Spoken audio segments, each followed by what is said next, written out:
ஆதியாகமத்தின் புஸ்தகத்திலிருந்து ஆண்டவர் சொல்லும் போதெல்லாம் ஒரு காரியத்தை சேர்த்துக்கொண்டே வருவார். ஆதியாகமம் 1:28 வசனம் வாசிங்க பார்ப்போம். ஆதியாகமம் 1:28 வாசிங்க. பின்பு தேவன் அவர்களை நோக்கி, நீங்கள் பலுகி பெருகி பூமியை நிரப்பி அதை கீழ்ப்படுத்தி சமுத்திரத்தின் மச்சங்களையும் ஆகாயத்து பறவைகளையும் பூமியின் மேல் நடமாடுகிற சகல ஜீவ ஜந்துகளையும் ஆண்டு கொள்ளுங்கள் என்று சொல்லி தேவன் அவர்களை ஆசீர்வதித்தார். இது காட்டு மிருகங்கள், அதாவது ஆண்டவர் படைக்கும் போதே காட்டு மிருகம் நாட்டு மிருகம்னு படைக்கிறாரு. 1:24 ஆதியாகமத்துல, 28 அவைகளை ஆண்டு கொள்ளுங்கள் என்று சொல்லுகிறார். ரெண்டாவது இது முடிஞ்சிருச்சு, அவன் விட்டுட்டான், எல்லா காரியம் போயிடுச்சு. திருப்பி கர்த்தர் ரீஸ்டார்ட் பண்றாரு. நோவா வைத்து சொல்லுகிறார். நோவா இடத்துல சொல்லும் போது வாசிங்க, 9 வசனம் வாசிங்க பார்ப்போம். உங்களை பற்றிய பயமும் அச்சமும் பூமியுள்ள சகல மிருகங்களுக்கும் ஆகாயத்துள்ள சகல பறவைகளுக்கும் உண்டாயிருக்கும். பூமியிலே நடமாடுகிற யாவும் சமுத்திரத்தின் மச்சங்கள் யாவும் உங்களுக்கு கையளிக்கப்பட்டன. ஒவ்வொரு வாட்டியும் ஒரு ஆசீர்வாதத்தை கொடுக்கும்போது, ஒரு வாக்குத்தத்தத்தை கொடுக்கும்போது அதன் மேலே ஒரு அதிகாரத்தை கொடுக்கிறார். அதாவது இந்த காட்டு மிருகங்களுக்கு மேலே ஆண்டவர் என்ன செய்யறாரு? ஒரு அதிகாரத்தை கொடுக்கிறார். அதை ஆண்டு கொள்ளுங்கள், உங்களை பற்றின பயம் அதற்கு இருக்க கடவுது, நீங்கள் அதை கையளிக்கப்பட்டது, அது மேல நமக்கு ஒரு அதிகாரம் இருக்கு அப்படின்றார். இந்த காட்டு மிருகம் அப்படிங்கிறதுனுடைய அதிகாரத்தை பத்தி நான் லிட்ரலா போக விரும்பல. அப்படின்னா நீங்க காட்டுக்கு போய் யானை அடக்கணுமா, புலி அடக்கணுமா, சிங்கத்தை அடக்கணுமா, அந்த இடத்துக்கு நான் வரவே இல்லை. வேதத்தில் கொடுக்கப்பட்டிருக்கிறது எல்லாமே ஒரு ஆவிக்குரிய அர்த்தத்தினுடைய தன்மையா இருக்கிறது. இப்போ இந்த காட்டு மிருகம் அப்படின்னு சொல்லக்கூடியதுல ஆண்டவர் ஏன் காட்டு மிருகத்தோட சஞ்சரிக்கிறாருன்னா, அதை ஜெயிக்க வேண்டியது அவசியமா இருக்கிறது. ஏன்னா இந்த காட்டு மிருகம் தான் மனுஷனை ஜெயிச்சிருச்சு. எங்க ஜெயிச்சிச்சுன்னு கவனிச்சா வாசிங்க, ஆதியாகமத்தின் புஸ்தகம் 3 வசனத்தை வாசிங்க பார்ப்போம். தேவனாய கர்த்தர் உண்டாக்கின சகல காட்டு ஜீவன்களை பார்க்கிலும் சர்ப்பமானது தந்திரமுள்ளதாய் இருந்தது. அப்போ இந்த சர்ப்பத்தினுடைய வார்த்தைக்கு தான் மனுஷி செவிசாய்த்தாள், மனுஷியோட வார்த்தைக்கு மனுஷன் செவிசாய்த்தான். டோட்டலாக எல்லாம் போயிருச்சு. அப்போ அந்த பிசாசு இயேசுகிட்ட சொல்லும் போது சகல அதிகாரமும் எனக்கு கொடுக்கப்பட்டிருக்கிறது அப்படின்னு சொல்லுது. யாருக்கிட்ட இருந்ததுன்னா ஆதாம் கிட்ட இருந்து கொடுக்கப்படுகிறது. இப்போ இயேசு சொல்றாரு, நான் இழந்து போனவங்களை மீட்கவும் ரட்சிக்கவுமே வந்தேன் என்று சொல்லி. இப்போ ஆதாம் கிட்ட இழந்தது எல்லாத்தையும் மீட்கும்படிதான் இயேசு வந்தார். அப்போ இந்த காட்டு மிருகத்துக்கிட்ட எல்லாம் கொடுக்கப்பட்டு விட்டது. இப்போ இயேசு கிறிஸ்து என்ன செய்யறாரு? சாத்தானால் சோதிக்கப்பட்டு, இப்போ அந்த சாத்தான் காட்டு மிருகத்தை வச்சுதான் ஆதாம பிடிக்கிறான். இப்போ இங்க நல்லா கவனிச்சு பார்த்தீங்கன்னா அந்த வசனம் மார்க்கு தெளிவா சொல்லுது, அவர் வனாந்தரத்தில் 40 நாள் இருந்து சாத்தானால் சோதிக்கப்பட்டு காட்டு மிருகங்கள் நடுவே சஞ்சரித்தார். இந்த சாத்தானுக்கும் காட்டு மிருகத்துக்கு நடுவில் ஒரு சம்பந்தம் இருக்குது. அந்த காட்டு மிருகமாகிய பாம்பை தான், சர்ப்பத்தை தான் முதல்ல பயன்படுத்தி அந்த குடும்பத்தை பிடிச்சான். அதே மாதிரி தான் இப்போ வசனம் சொல்லுது, இந்த காட்டு மிருகத்தையும் சாத்தானையும் ஜெயிக்க வேண்டி இருக்கிறது. இதுதான் இயேசு கிறிஸ்துவானவர் அந்த வனாந்தரத்தில் காட்டு மிருகத்துக்கு நடுவில் சஞ்சரித்து சாத்தானை ஜெயிக்கிறார் என்று சொல்லி நாம் பார்க்கிறோம். அப்போ நம்முடைய வாழ்க்கையிலும் இது நடக்கும். இயேசு எப்படி எல்லாவற்றையும் கிராஸ் பண்ணாரோ நாம அதை தான் செய்யணும். அவருடைய ஃபுட் ஸ்டெப்ஸ் அதை தான் நம்ம ஃபாலோ பண்றோம். அப்பதான் அவர் சொல்றாரு, வெளிப்படுத்தின விசேஷத்தை சொல்லும் பொழுது, நான் என் பிதாவினிடத்திலே நான் ஜெயம் பெற்று பிதாவினிடத்திலே அதிகாரத்தை பெற்றுக்கொண்டது போல அப்படிங்கிறார். நான் ஜெயம் பெற்று பிதாவினிடத்தில் அதிகாரத்தை பெற்றுக்கொண்டது போல ஜெயம் கொள்ளுகிறவன் எவனோ அவனையும் நான் என்னோடு கூட சிங்காசனத்தில் உட்கார வைத்துக் கொள்வேனுங்கிறார். அப்ப அவர் எப்படி ஜெயிச்சு பிதாவோடு கூட போய் சிங்காசனத்துல உட்கார்ந்தாரோ அதே மாதிரி நீங்களும் நானும் ஜெயித்து சிங்காசனத்துல அவர் கூட உட்கார வேண்டி இருக்கிறது. அப்படி இருக்கும் பொழுது இந்த காட்டு மிருகத்தை ஜெயிக்கிறது ரொம்ப இம்பார்ட்டன்ட். இது ஒரு பார்ட்.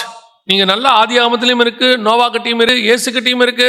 நீங்க நல்லா கவனிச்சு பார்த்தீங்கன்னா ஆதியாகமத்தில் வெளிப்படுத்தின விசேஷம் வரைக்கும் இந்த தேவ பிள்ளைகளுக்கு விரோதமாக ஒரு இந்த அனிமல் ஸ்பிரிட் அப்படின்னு சொல்லுவாங்க. பவுல் சொல்லும் போது கூட சொல்லுவாரு, நான் மிருகங்களோடு கூட போராடினேன் போல போராடினேன் அப்படிம்பாரு. அப்படின்னா என்ன அர்த்தம்னா, அது ஒரு வகையான ஸ்பிரிட். அந்த ஸ்பிரிட் நம்மளை என்ன செய்யும்? சபையோ விசுவாசியோ குடும்பத்தையோ நமக்கு விரோதமாய் அது போராடும். அப்போ சில நேரத்தில் இந்த பிசாசு வரட்டுறவங்க சொல்லுவாங்க, அங்கே ஒரு பாம்பு மாதிரி இருந்துச்சு, அங்கே அவங்க பண்ணும்போது அந்த மாதிரி ஒரு ஸ்பிரிட் ஓடிச்சு அப்படிலாம் சொல்லுவாங்க. நான் அதை பற்றி பேச விரும்பல. நான் சொல்ல வருகிறது வேறொரு விஷயத்தை குறித்து. இந்த காட்டு மிருகத்தை ஜெயிப்பது என்றால் என்ன அப்படின்னு சொல்லி தான் பார்க்க போகிறோம்.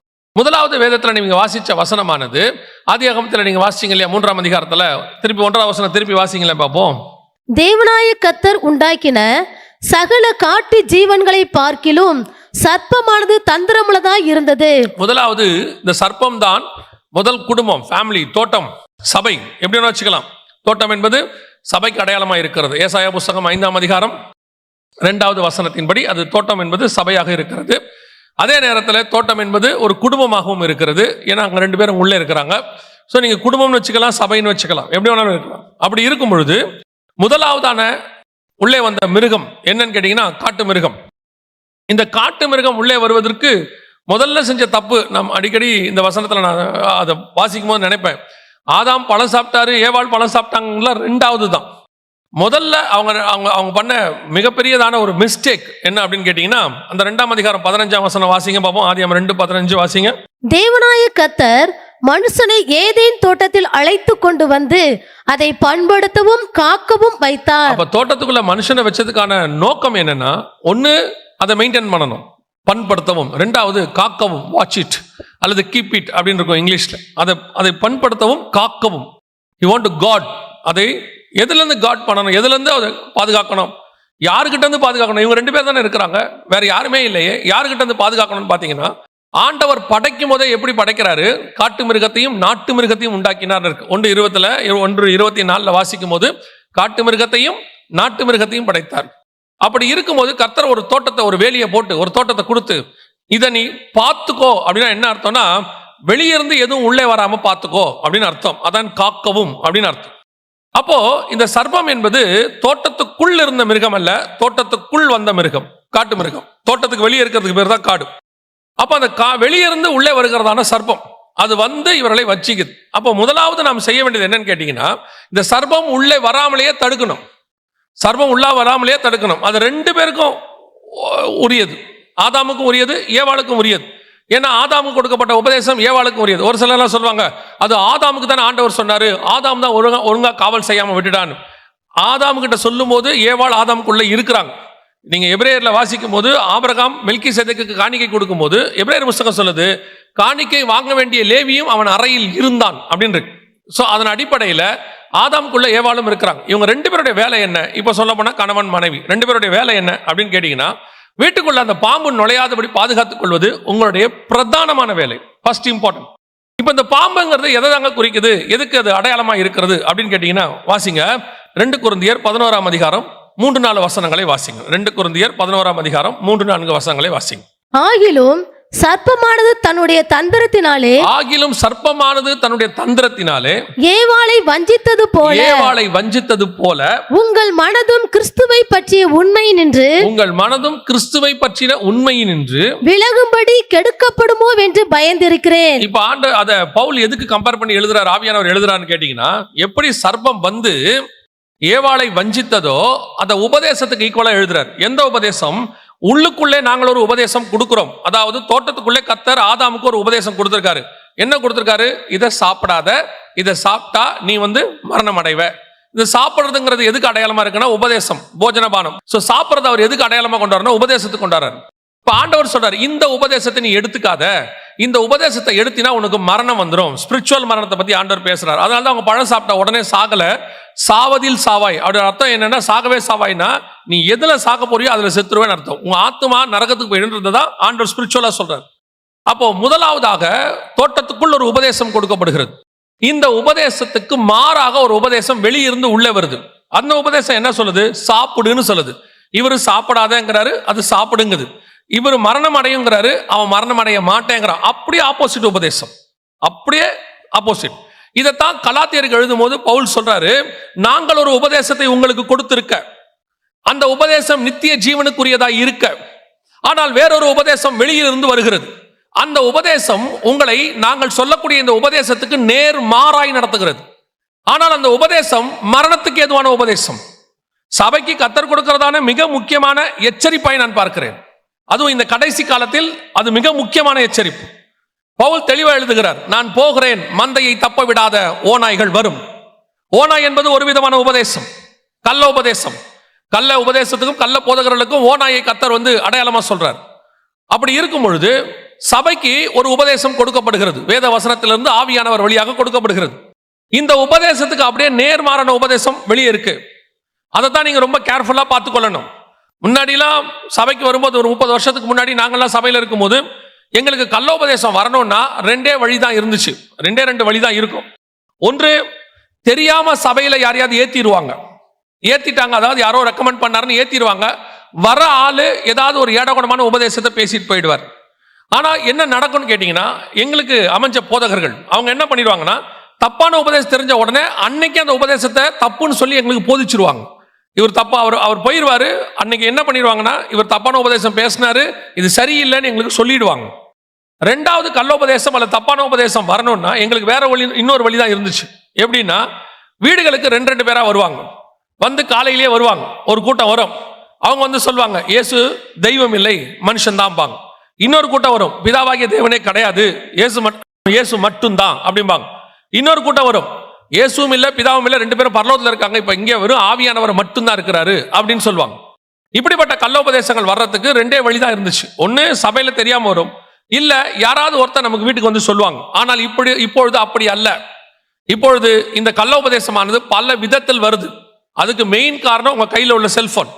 இது வழியாக ஃபேஸ்புக்ல, வாட்ஸ்அப்ல, அப்புறம் எக்ஸ் தளத்துல, யூடியூப்ல நிறைய கள்ளோபதேசம் வருது. இப்ப இருக்க பிரச்சனை என்னன்னு கேட்டீங்கன்னா, முந்தியெல்லாம் ஒரு உபதேசம் கொடுக்கணும் பேசணும்னு சொன்னா ஒரு சபையில விசுவாசியா இருக்கணும், ஒரு கொஞ்ச நாள் சில வருஷங்கள் இருக்கணும். அதற்கு பிறகு அந்த போதகர்கிட்ட ஒரு உதவி போதகராக இருக்கணும். அதுக்கப்புறம் எங்கேயாவது கொஞ்சம் படிக்கணும். அதுக்கப்புறம் அவரை ஆர்டர் பண்ணி அனுப்புவாங்க. இதுக்கெல்லாம் குறைஞ்சபட்சம் 15 வருஷம் ஆயிடும். இப்போ அப்படிலாம் கிடையாது. இன்னைக்கு வெளியே கள்ளோபதேசம் தலைவிரிச்சு ஆடிட்டு இருக்குது. விசுவாசிகளுக்கு சொல்லுகிறோம், உங்களுக்கு ஒரு நல்ல உபதேசம் உள்ள சபையில் இருக்கிறீர்கள், அந்த உபதேசம் இங்கே கொடுக்கப்படுகிறது, அதுல நினைத்திருங்கள், அப்படியே அளப்புண்டு தெரியாதிருங்கள். இன்னைக்கு இதை கண்டிப்பா சொல்ல வேண்டியது அவசியமா இருக்கு. கடைசி காலத்துல ஒரு மனுஷனோட பேசிக்கிட்டு இருந்தேன். அப்ப அந்த மனுஷன் சொன்னாரு, இந்த ஊர்ல பிரதர் எனக்கு தெரிஞ்ச ஒரு நல்ல சர்ச்சே இல்லை அப்படின்னாரு. எனக்கு ஆச்சரியமா இருந்துச்சு. எப்படி சொல்றீங்க அப்படின்னு கேட்டேன். அவர் சொன்னாரு, நானும் எல்லா சர்ச்சுக்கும் போய் பார்த்துட்டேன், ஒரு சர்ச்சும் சரியில்லைன்னாரு. ஒரு வருஷத்துக்குள்ள கிட்டத்தட்ட 3 வாரம் ஒரு சர்ச்சுக்கு போயிருக்கிறார். அந்த ஊர்ல இருக்க 10-15 சர்ச்சையும் பார்த்துட்டு சபை சரியில்லைங்கிறார். இப்பவும் நான் சொல்றேன், சரியான சபை ஒன்று உலகத்தில் இல்லவே இல்லை. சபை என்பது சரியா இருக்கிற இடம் அல்ல, சரிப்படுத்துகிற இடம். அங்க போனா சரியாகும். அங்க இருக்கிறது எல்லாம் எப்படி இருக்கும்னு கேட்டீங்கன்னா, கால்வாசி பாவி, அரைவாசி பாவி, முக்காவாசி பாவி, முழு பாவி எல்லாம் இருக்கும். அதை சரி பண்றதுக்கு தான் சர்ச்சு. நீங்க சொல்றது எப்படி இருக்குன்னு கேட்டீங்கன்னா, நான் மெக்கானிக் ஷாப்புக்கு போனேன், எல்லாமே ரிப்பேர் ஆன காரா இருக்குன்றீங்க. பின்ன மெக்கானிக் ஷாப்ல என்ன இருக்கும்? ரிப்பேர் ஆன கார் தான் இருக்கும். உங்களுக்கு புது கார் வேணும்னா நீங்க எங்க போகணும்? ஷோரூமுக்கு போகணும், பரலோகத்துக்கு தான் போகணும். அங்கதான் பர்ஃபெக்ட் இருக்கு. 100% பர்ஃபெக்ட் ஷோரூம் அங்கதான் இருக்கு. பழுதற்றதும் குறையற்றதும் எல்லாம் அங்கதான் இருக்கு. அங்கதான் போய் பாருங்க, தீட்டுள்ளதும் அருவருப்பதும் பொய்யை நடப்பிக்கிறது ஒன்றும் அதுக்குள் பிரவேசிக்காது. ஷோரூம் அங்க இருக்கு, ஓனர் அங்க உட்கார்ந்திருக்காரு. சபைக்கு எதுக்கு வரிய? இங்கே பலவீனமானவர்களை கொண்டுதான் கர்த்தர் பேசுகிறார். Nobody is perfect. இந்த பூமியில் இருக்கிற வரைக்கும் ஒருத்தனும் இங்க பர்ஃபெக்ட் கிடையாது. பர்ஃபெக்டா இருந்தா கர்த்தர் தூக்கிட்டு மேல போயிடுவார். அதுக்கப்புறம் பூமியில வேலையும் கிடையாது. இன்னைக்கு சபைக்குள்ள உட்காந்துட்டு ஒரு கள்ள உபதேசம், சபைக்குள்ள ஆயிரக்கணக்கான உபதேசங்கள் வெளியே அலைஞ்சு திரியுது. தயவு செய்து கேர்ஃபுல்லாக இருங்க. தயவு செய்து விசுவாசிகளுக்கு சொல்ல, நான் உங்களுக்கு குறை சொல்லவே இல்லை. எவனை விழுங்கலாமோ என்று பிசாசு வகை தேடி சுத்தி திரிகிறான். நீங்கள் ஜெயிக்க வேண்டிய முதலாவது விஷயம் நல்லா தெரிஞ்சுக்கோங்க. எங்க போதகர் எனக்கு சொல்றது நான் உங்களுக்கு சொல்றேன். எதில் விழுந்தவனையும் தூக்க முடியும், உபதேசத்தில் விழுந்தவனை தூக்கிறது ரொம்ப கஷ்டம். ஏன்னா அது ரொம்ப பவர்ஃபுல். அதை நீங்க ரொம்ப கேர்ஃபுல்லா உள்வாங்கணும். நீங்க அதை போய் பாருங்க, ஒரு தப்பான சாப்பாடு சாப்பிட்டுட்டா உங்க உடம்புக்கு ஒத்துக்க மாட்டேங்குது, அது தேவையில்லாத பிரச்சனையை பண்ணுது. அதே மாதிரி தப்பான உபதேசம் உங்கள் ஆத்மாவை கெடுத்து போடும். இன்னைக்கு சர்ப்பம் உள்ளே நுழைக்குது. ரெண்டாவது, அந்த சர்ப்பம் சொல்லுகிறது சரியா தப்பாங்கிறத முதல்ல நீங்க புரிஞ்சுக்கிற அளவுக்கு வேதவசனத்துல வளர்ந்துருக்கணும். ஓரளவுக்காவது நீங்க வசனத்துல வளரணும். நீங்க எல்லாருமே டிபெண்டபிள் ஆயிட்டீங்க. இப்ப ஏதாவது ஒண்ணுனா ஜுரமா பாஸ்டர் கிட்ட போயிடுவோம், டெலிவரன்ஸா அங்க ஒருத்தர் பிசாசு துரத்துறாரு, வெளிப்படுத்தின விசேஷத்துல டவுட்டா அவருக்கு ஒரு ஃபோன் பண்ணுவோம், உன்னத பாட்டா இவருக்கு ஃபோன் பண்ணுவோம். இப்படி டிபெண்டபிளாவே இருக்கீங்க. உட்காந்து நீங்க படிங்க, நீங்க வாசிங்க, வசனத்துக்கு இம்பார்ட்டன்ஸ் கொடுங்க. சர்ப்பம் வந்தா ஜெயிக்கிற இடத்துக்கு வாங்க. இயேசு கிறிஸ்து காட்டு மிருகங்கள் நடுவில் சஞ்சரித்தார். என்ன அர்த்தம்னா, இவர்கள் தோத்த அந்த சர்ப்பத்தை அவர் அங்கே ஜெயிக்கிறார். ஆண்டவர் என்ன விரும்புறாருன்னா, சர்ப்பத்து கூட நீங்க பேசக்கூடாதுன்னு விரும்பல, சர்ப்பத்தை ஜெயிக்க வேண்டும் என்று கர்த்தர் விரும்புகிறார். அவன் பிசாசின் தலையை நசுக்கினார், நம்ம எல்லாருக்கும் தெரியும், ஆதியாகமம் 3:15 இருக்கு. ஆனா அவனை சாகடிக்காம விட்டு வச்சிருக்காரு. ஏன் தெரியுமா? தலையை நசுக்குனது அவருடைய வேலை, வாளை நசுக்க வேண்டியது நம்முடைய வேலை. அதுக்குதான் ஆண்டவர் விட்டு வச்சிருக்கிறார். வெளிப்படுத்தல் 12ஆம் அதிகாரத்துல 3-4 வசனங்களை வாசிச்சு பாருங்க. அங்க ஒரு சிவப்பான வலு சர்ப்பம் இருந்தது. அதற்கு 10 கொம்புகளும் 7 தலைகளும் 7 முடிகளும் அந்த தலையில் இருந்தது. அதன் வால் வானத்தின் நட்சத்திரங்களில் 1/3 பங்கை அப்படின்னு இருக்கும். அதன் வால் வானத்தின் நட்சத்திரங்கள். ஏன் வால்னு இருக்கு தெரியுமா? தலையை கர்த்தர் நசுக்கிட்டாரு. இப்ப சர்ப்பத்துக்கு தலை கிடையாது, இப்ப இருக்கிறது எல்லாம் வால் தான். அதை ஏன் கர்த்தர் விட்டு வச்சாருன்னா, தலையை நான் நசுக்கிட்டேன், வாளை நீ நசுக்கு. அப்பதான் நான் ஜெயம் பெற்று பிதாவின் சமூகத்தில் உட்கார்ந்தது போல நீங்களும் ஜெயம் பெற்று பிதாவின் சமூகத்தில் உட்கார முடியும். இன்னைக்கு அந்த உபதேசத்தினுடைய வாளை விட்டு வச்சிருக்கிறாரு. தைரியமா உபதேசத்துல ஸ்ட்ராங்கா இருக்கணும். உங்களுக்கு நல்ல வசனம் தெரியணும். நான் சொல்லுவேன், கள்ளோபதேசக்காரன் வீட்டுக்குள்ள வந்தா பேசாதீங்கன்னு சொல்லுவாங்க. அது அந்த ஆத்மாக்களுடைய ஆவிக்குரிய ஸ்டாண்டர்டை பொறுத்து. ஆனா நான் என்ன விரும்புவேன்னா பேசணும். ஏன்னா 2 ஆத்மாவை கர்த்தர் வீடு தேடி அனுப்புறாரு. கள்ளோபதேசக்காரன் வரான், அவங்கிட்ட பேசி அவன் ஆத்மாவை ஆண்டவருக்குள்ள கொண்டு வரதுக்கு நல்ல சான்ஸ் அது. அவன் வந்து ஆண்டவரை ஏற்றுக்கொள்ளாம இருக்கிறான் அல்லது தவறான உபதேசத்துல இருக்கிறான். சொல்ல வேண்டியது நல்ல நம்ம பொறுப்பு தானே. ஆனா இங்க என்ன பிரச்சனைனா, விசுவாசிக்கே வசனம் தெரியாது. கள்ளோபதேசரங்க அப்படியே 20 வசனத்தை வரிசையா பேசுறான். உங்களுக்கு 4 வசனத்துக்கு மேல வராது. நீங்களும் இப்படிப்பட்ட காரியங்களுக்கு தயவு செய்து உங்களை பாதுகாத்துக் கொள்ளுங்கள்.